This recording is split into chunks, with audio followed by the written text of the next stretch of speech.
அஸ்ஸலாமு அலைக்கும். இன்றைக்கி ராபியா குக்கிங்கில் என்ன செய்ய போகிறேன் அப்படின்னு பார்த்தீங்கன்னா, நான் முளைக்கட்டின பச்சை பயிறு அப்புறம் கத்திரிக்காய் வச்சு தாங்க ஒரு குழம்பு செய்ய போகிறேன். அது எப்படி செய்கிறதுன்னு சொல்லிட்டு பார்க்கலாம். நான் இப்போ ஒரு பாத்திரம் வச்சுருக்கேன். இதில் கொஞ்சம் எண்ணெய் ஊற்றிக்கிறேன். ஒரு 2 ஸ்பூன் எண்ணெய் ஊற்றிக்கிறேன். இதில்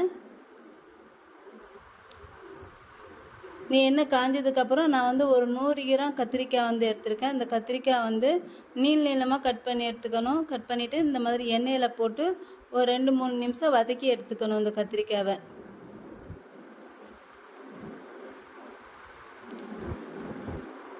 இந்த மாதிரி நீளமாக கட் பண்ணி வச்சுக்கோங்க.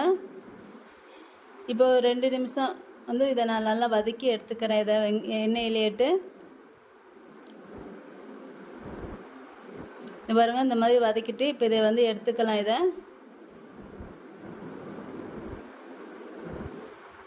இப்போ இதையெல்லாம் எடுத்ததுக்கப்புறம் அந்த எண்ணெயிலேட்டு அதிலே இன்னும் கொஞ்சம் எண்ணெய் ஊற்றிட்டு நான் அதில் கொஞ்சம் சோம்பு, 1/4 ஸ்பூன் சோம்பு பொரிஞ்சதும் ஒரு 1/4 ஸ்பூன் வெந்தயம்,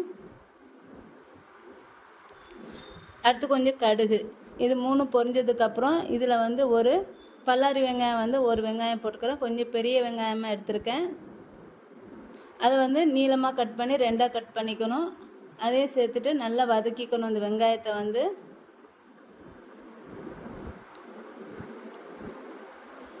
இந்த வெங்காயம் நல்லா வதக்கணும். இந்த குழம்பு சப்பாத்தி, தோசைக்கு ரொம்ப நல்லாயிருக்கும். ஒயிட் ரைஸ்க்கும் ரொம்ப நல்லாயிருக்கும்.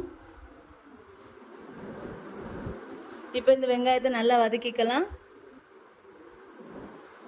இப்போ இந்த வெங்காயம் வதங்கினதுக்கப்புறம் இதில் நான் கொஞ்சம் கருவேப்பிலை சேர்த்துக்கிறேன். கருவேப்பிலை சேர்த்துட்டு அடுத்து 2 சிவப்பு மிளகாய், பச்சை மிளகாய் இருந்தால் சேர்த்துக்கோங்க. பச்சை மிளகாய் இல்லைன்னா சிவப்பு மிளகாய் சேர்த்துக்கோங்க. அடுத்து ஒரு தக்காளி, பெரிய தக்காளியாக ஒரு தக்காளி சேர்த்துருக்கேன். அதையும் சேர்த்துட்டு இப்போ இது எல்லாத்தையும் நல்லா வதக்கிக்கணும். தேவையான அளவு உப்பு சேர்த்துக்கோங்க. இப்போ இது நல்லா வதங்கினதுக்கப்புறம் இதில் 1 ஸ்பூன் கறி மசாலா தூள்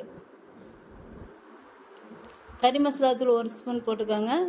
அடுத்து கறி மசாலா தூள் இல்லைன்னா மல்லித்தூள் போட்டுக்கோங்க. போட்டுட்டு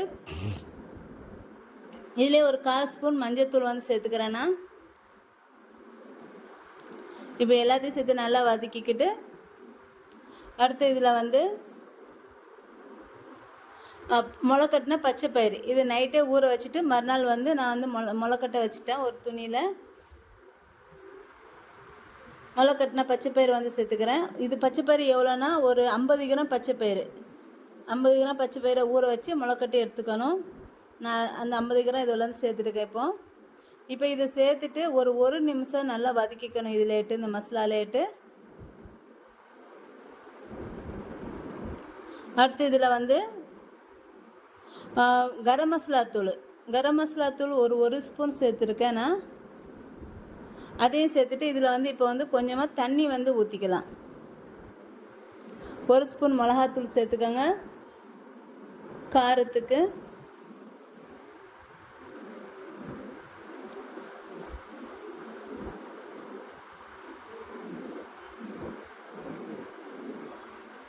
அடுத்து இதில் கத்திரிக்காய் சேர்த்துறேன்.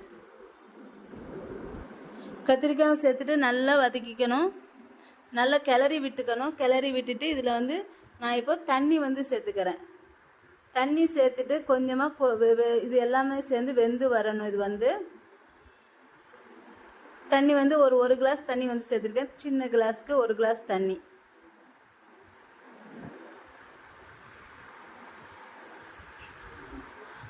இப்போ இந்த குழம்பு எல்லாம் நல்லா வெந்து வரணும். வெந்து வரும்போது நான் என்ன பண்ணேன்னா ஒரு 100 கிராம் கெட்டியான தேங்காய் பால் எடுத்திருக்கேன்.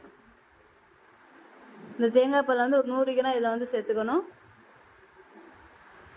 சேர்த்துட்டு இது ஒரு கொதி வரும். ஒரு கொதி வந்துடணும். ஒரு கொதி வந்ததுக்கு அப்புறம் இதில் நான் ஒரு கோழிக்காய் சைஸு புளி கரைச்சி வச்சுருக்கேன். அந்த புளி இதில் சேர்த்துக்கலாம். இப்போ புளி ஊற்றிடுறேன். இந்த புளி ஊற்றிட்டு ஒரு 7 பல்லு பூண்டு நான் தட்டி வச்சுருக்கேன். அதையும் சேர்த்துக்கிறேன். இதில் பூண்டு வந்து ஃபஸ்ட்டு சேர்க்குறதுனாலும் சேர்த்துக்கலாம், இல்லை கடைசினாலும் சேர்த்துக்கலாம். நான் வந்து கடைசியாக தான் சேர்த்துக்கிறேன். ஒரு 7-8 பல் பூண்டு நல்லா தட்டிட்டு இதை சேர்த்துக்கிறேன். இது சேர்த்துட்டு இந்த குழம்பு வந்து நல்லா கொதித்து லைட்டாக எண்ணெய் பிரிஞ்சு வரும். அப்போ வந்து குழம்பு வந்து இறக்கிடணும். பாருங்க, லைட்டாக எண்ணெய் பிரிஞ்சு வருது. இந்த மாதிரி டயத்தில் வந்து குழம்பு வந்து இறக்கிடலாம்.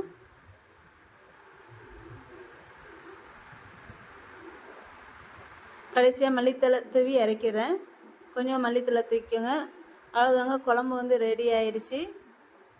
என்னோட இந்த வீடியோ உங்களுக்கு பிடிச்சிருந்தா லைக் அண்ட் கமெண்ட் ஷேர் பண்ணிக்கோங்க. என்னோடய சேனலை மறக்காமல் சப்ஸ்கிரைப் பண்ணிக்கோங்க.